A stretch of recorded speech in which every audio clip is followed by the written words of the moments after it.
কে বিক্রি করতে পারে এবং নাবালককে সম্পত্তি উইল করার ক্ষেত্রে বিষয়গুলো নিয়ে আলোচনা করব।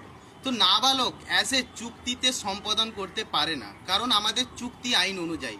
তাহলে নাবালকের যদি টাকা পয়সার প্রয়োজন হয়, তার যদি মেডিসিনের প্রয়োজন হয়, তার যদি চিকিৎসার প্রয়োজন হয়, তাকে যদি উচ্চ শিক্ষার ক্ষেত্রে কোনো টাকার প্রয়োজন হয়, তার সম্পত্তি বিক্রি করতে হবে। তাহলে কিভাবে সেই সম্পত্তি বিক্রি করা যায়?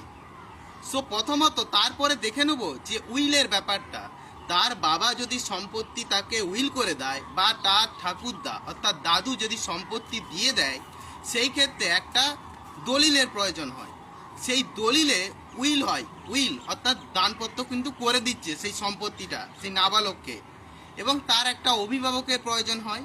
সেই অভিভাবকে একজন নাবালকের সম্পত্তিতে সেই দলিল যখন সম্পাদন হচ্ছে, একটা অভিভাবকের নাম থাকে, প্রথম পক্ষ